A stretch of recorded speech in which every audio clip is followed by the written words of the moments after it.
Self-Publishing and Why Publishers Are Here to Stay by Sarah Land. Beloved author Beverly Cleary said, "If you don't see the book you want on the shelves, write it."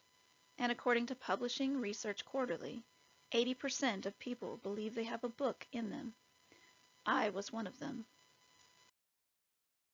I wrote a book, and then I read everything I could get my hands on about how to publish a book. I learned there are two options when trying to get published. Try to get an agent, or try to submit directly to a publisher. Unfortunately, there is a catch. Most publishing houses won't even look at a manuscript submitted without an agent, and most agents won't represent an author who's never been published. In case you missed that, I'll break it down for you. In order to get published, you often have to have been published. That is one of the reasons that less than 1% of all books submitted to publishers annually actually get published. The majority of the manuscripts which are submitted end up in the slush pile. The slush pile is the name of the enormous piles of manuscripts received by agents and publishers that for whatever reason were set aside as unpublishable. While the occasional manuscript is rescued from the slush pile, this is usually the furthest that most manuscripts go. When Amazon introduced the Kindle e-reader in 2007, they changed the landscape of publishing. The popularization of the e-book created opportunities for self-publishing that had not existed before.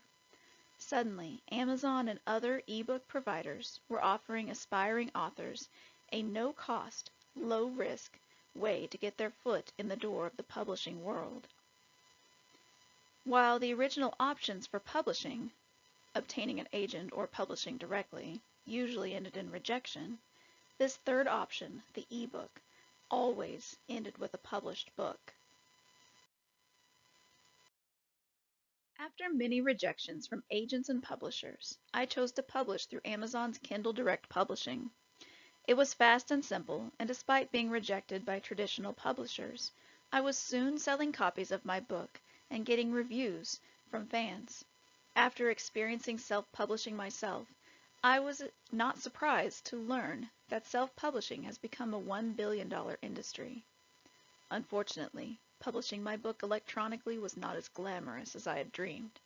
I, like many other authors, still wanted to see my book in print form. In response to this demand, Amazon acquired the print-on-demand service CreateSpace in 2008 and began offering self-published authors the ability to print their books as well. While ebooks turned self-publishing into a global phenomenon, the ability to self-publish paper versions caused this market to grow even further. According to Boker, the provider of ISBNs for the United States, the number of ISBNs issued for self-published books increased by 156% between the years of 2012 and 2017. Just as the introduction of the e-book caused many to wonder if the paper book would become obsolete, the increase in self-published books has led many to question whether traditional publishing will survive. But while technology has come and gone, the paper book has withstood the test of time. Likewise, traditional publishing is not going anywhere anytime soon, because it continues to produce a superior product and provide access to a larger audience. As long as books endure, there will be a need for someone to publish them. In review, traditional publishing is a long, hard road on which few people succeed, and self-publishing provides an express lane into the publishing industry. But traditional publishing offers services that self-publishing can't.